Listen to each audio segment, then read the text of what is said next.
ஒரு பனியால் மூடப்பட்ட மலை கிராமத்தில் இளம் ரிகு தனது பாட்டியுடன் அடிக்கடி சூரியோதயத்தை பார்க்கச் சென்றான். தங்கள் உறைபனி கிராமத்தை வெப்பமாக்குவதற்காக கிராமவாசிகள் சூரியனுக்கு நன்றி தெரிவிக்க கூடினர். ஒரு நாள் ரிகு கேட்டான், நாம் ஏன் தினமும் சூரியனுக்கு நன்றி சொல்கிறோம் பாட்டி? சூரியன் எப்போதும் உதயமாகும் தானே? அவள் புன்னகைத்தார். சூரியன் எதையும் எதிர்பார்க்காமல் தன் ஒளியை சுதந்திரமாக பகிர்கிறது ரிகு. சூரியன் நமக்கு வெப்பம், ஒளி உண்டாக்குகிறது. நாம் நன்றியை வெளிப்படுத்தும் போது சந்தோஷமான எண்ணங்களை பிரபஞ்சத்திற்கு அனுப்புகிறோம், சிறிய புன்னகைகள் போல. அதற்கு பதிலாக பிரபஞ்சம் நமக்கு நன்மையை கொடுக்கிறது.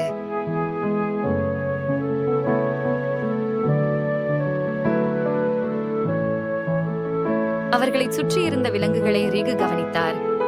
அவரது பாட்டி விளக்கினார்.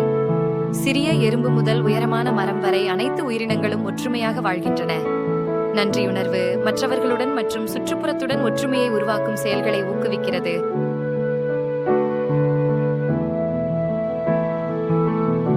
ஒரு கிளி மகிழ்ச்சியுடன் சத்தமிட்டது. நான் என் நண்பர்களுக்கு நன்றி கூறுகிறேன். அவர்கள் என் அன்றாட வாழ்க்கையில் உதவுகிறார்கள். ரிக்கு பரஸ்பர நன்றி மற்றும் கருணையுடன் உயிரினங்கள் செழித்து வளர்வதை பார்த்தான். அன்று மாலை ரிகு நெருப்பின் அருகே அமர்ந்திருந்த போது கிகோ அவன் அருகில் சுருண்டு உட்கார்ந்திருந்து அவளுடைய கண்கள் அரவணைப்பால் நிரம்பியிருந்தன.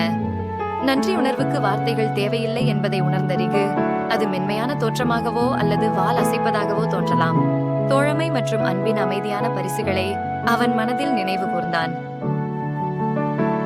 அன்று முதல் ரிகுதான் உண்ணும் உணவுக்கும் குடிக்கும் தண்ணீருக்கும் வாழும் வாழ்க்கைக்கும் ஆழ்ந்த நன்றியுடன் வாழ்ந்தான். அவன் உணர்ந்தது, தன்னை சுற்றியுள்ள அனைத்தும் சிறிய விஷயங்கள் கூட ஒரு அமைதியான பரிசு என்பதை. நன்றி என்பது சொல்வதற்கானது மட்டுமல்ல, அது உள்ளத்தின் ஆழத்தில் உணர்ந்து உங்கள் செயல்களால் வெளிப்படுத்த வேண்டியதாகும் என்பதை அவன் கற்றுக்கொண்டான். வருடங்கள் கடந்த பிறகு கிராமத்திற்கு திரும்பிய ரிகு தனது பாட்டியின் அன்பும் ஞானமும் புன்னகையின் அரவணைப்பும் அவர் பகிர்ந்த பாடங்களும் தன்னை காண்டு எவ்வாறு வடிவமைத்தன என்பதை நினைத்தான். இப்போது ஒவ்வொரு எளிய தருணத்திலும் மற்றும் வாழ்க்கையின் அமைதியான பரிசுகளுக்கும் ஆழ்ந்த நன்றியுடன் வாழ்கிறான்.